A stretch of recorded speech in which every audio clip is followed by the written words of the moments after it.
हे बघा विद्यार्थी मित्रांनो, इयत्ता 10वी भाग 2 प्रकरण पहिले समरूपता त्यातील सराव संच 1.1 आपण आत्ता बघणार आहोत. त्यातील पहिलं गणित आहे. एका त्रिकोणाचा पाया 9 आणि उंची 5 आहे. दुसऱ्या त्रिकोणाचा पाया 10 आणि उंची 6 आहे. तर त्या त्रिकोणांच्या क्षेत्रफळांचे गुणोत्तर काढा. आता इथे उत्तर बघा कसं लिहायचं ते. समजा त्रिकोण 1 चा पाया त्यांनी काय दिला आहे, B1 बरोबर 9, उंची B2 उंची H1 बरोबर 5, दुसऱ्या त्रिकोणाचा पाया त्यांनी किती दिला आहे, B2 बरोबर 10 आणि उंची दिली आहे H2 बरोबर 6. आता आपल्याला माहिती आहे की दोन त्रिकोणांच्या क्षेत्रफळांचे गुणोत्तर हे त्या त्रिकोणाच्या पाया आणि संगत उंची यांच्या गुणाकाराच्या गुणोत्तरा एवढे असते.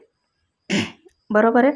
मग आता therefore area of triangle A1 upon area of triangle A2 बरोबर B1 गुणिले H1 upon B2 into H2 बरोबर 9 गुणिले 5 छेद 10 गुणिले 6 बरोबर 45/60. याला 15ने भाग दिला तर 3/4 याचं उत्तर येतं. आणि म्हणून area of triangle A1 upon area of triangle A2 बरोबर 3/4 हे झालं आपल्या पहिल्या प्रश्नाचं उत्तर. आता आपण दुसरा प्रश्न बघूया. दिलेल्या आकृतीमध्ये BC लंब AB, AD लंब AB, BC बरोबर 4, AD बरोबर 8. तर एरिया ऑफ ट्रायंगल ABC छेद एरिया ऑफ ट्रायंगल ADB काढा. आता इथे त्यांनी आपल्याला एक आकृती दिलेली आहे. त्यामध्ये ट्रायंगल ABC मध्ये BC बरोबर 4 दिलेला आहे आणि हा जो खाली दुसरा ट्रायंगल आहे त्या ट्रायंगल आहे ADB. त्याची उंची जी आहे ती AD आहे, ती आहे आपल्याला दिलेली त्यांनी 8. मग आता बघूयात आपण हे गणित कसं सोडवायचं ते. तर ट्रायंगल ABC व ट्रायंगल ABD या त्रिकोणांचा रेख AB हा सामायिक पाया आहे, हो की नाही. मग म्हणून समान पायांच्या त्रिकोणांची क्षेत्रफळे त्यांच्या संगत उंचीच्या प्रमाणात असतात. म्हणून एरिया ऑफ ट्रायंगल ABC छेद एरिया ऑफ ट्रायंगल ADB बरोबर BC छेद AD म्हणजे त्या दोन्ही त्रिकोणांची उंची घेतली आपण BC आणि AD. मग त्या दोघांची आपल्याला त्यांनी मापं दिलेली आहेत 4 आणि 8 सेंटीमीटर. तर मग BC किती आहे 4 सेंटीमीटर आणि AD किती आहे 8 सेंटीमीटर. आता भाग दिल्यावरती 4 एके 4 आणि 4 दुने 8 1/2. म्हणून मग ह्यांची क्षेत्रफळ काय आली ह्या त्रिकोणांची. म्हणून एरिया ऑफ ट्रायंगल ABC छेद एरिया ऑफ ट्रायंगल ADB बरोबर 1/2. याप्रमाणे आपण हे गणित सोडवलेलं आहे.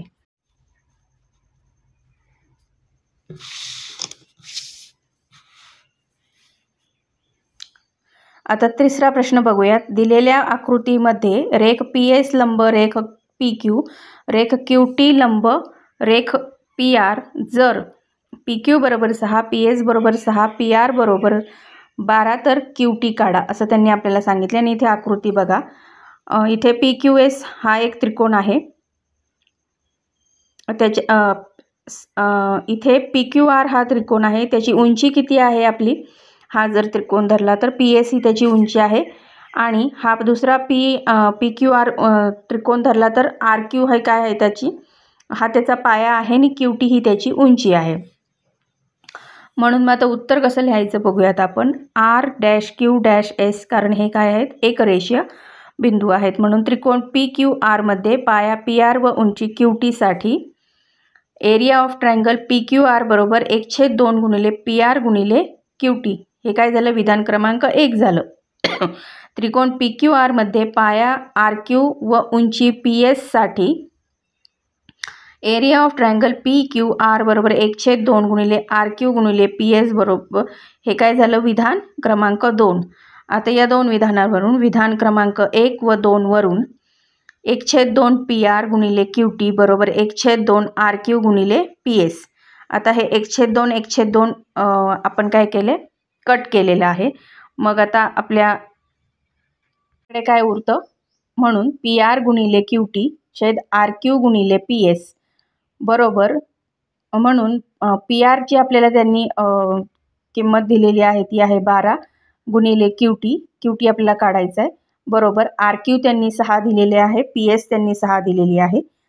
मग QT हे डाव्या बाजूला ठेवायचं आणि 12 जे इकडे गुणिले आहे QTला ते इकडे भागाकारात घ्यायचं, म्हणून 6 गुणिले 6 छेद 12, 6 एके 6, 6 दुने 12, बे एक बे बेत्रिक 6, म्हणून आपलं उत्तर काय येतं आहे QT बरोबर 3.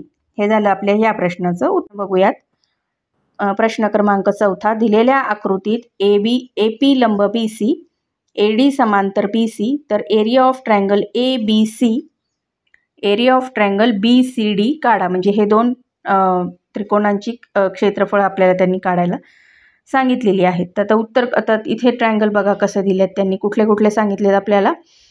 एरिया ऑफ ट्रायंगल ABC हा एक ट्रायंगल सांगितला आहे आणि दुसरा ट्रायंगल सांगितला आहे त्यांनी BCD यांची क्षेत्रफळ काढायला सांगितले. म्हणून AP लंब BC व AD समांतर BC दिलेलं आहे त्यांनी आपल्याला.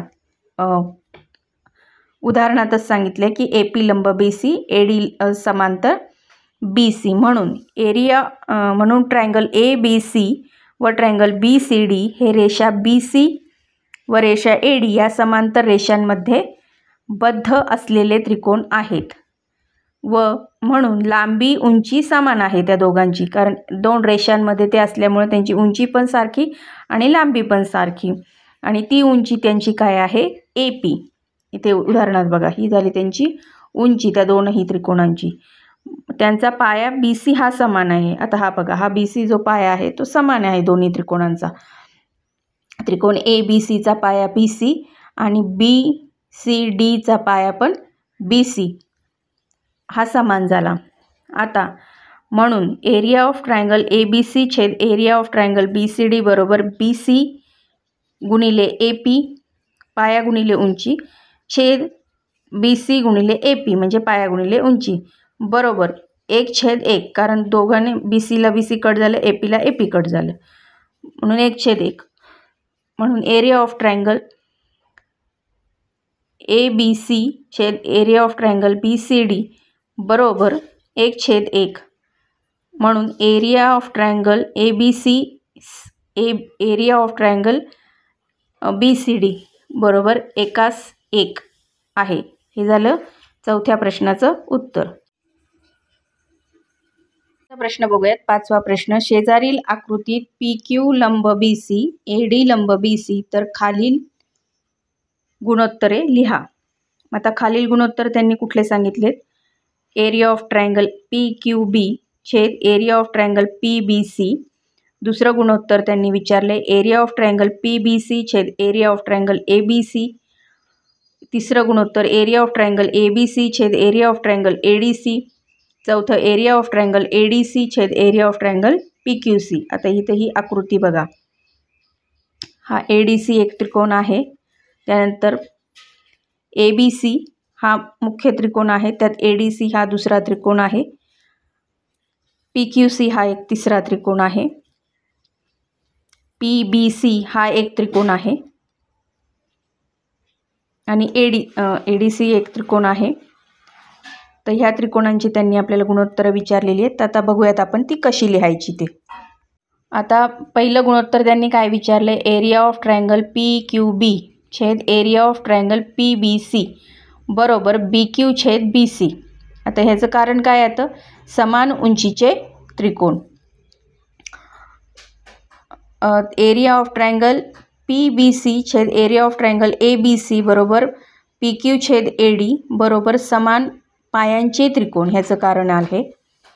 आणि एरिया ऑफ ट्रायंगल ABC छेद एरिया ऑफ ट्रायंगल ADC बरोबर BC छेद DC हे काय आहेत, समान उंचीचे त्रिकोण. आणि चौथा जे आहे गुणोत्तर ते आहे एरिया ऑफ ट्रायंगल ADC छेद एरिया ऑफ ट्रायंगल PQC बरोबर DC गुणिले AD छेद QC गुणिले PQ, कारण DC काय आहे त्याचा पाया आहे आणि एडी काय झाली त्या त्रिकोणाची उंची झाली. म्हणजे एरिया ऑफ त्रिकोण ADCचा पाया DC आणि एडी ही त्या त्रिकोणाची उंची. तसेच एरिया ऑफ त्रिकोण PQC बरोबर QC हा पाया झाला आणि PQ ही उंची झाली. म्हणून QC गुणिले PQ पाया गुणिले उंची. याप्रमाणे ह्या 5व्या ही गणिताचं उत्तर झालेलं आहे. अशा पद्धतीने आपण ही 5 गणितं सोडवलेली आहेत. तुम्हाला हा व्हिडिओ आवडला असेल तर नक्कीच लाईक, शेअर आणि सबस्क्राईब करा. धन्यवाद. भेटूया पुढच्या व्हिडिओमध्ये.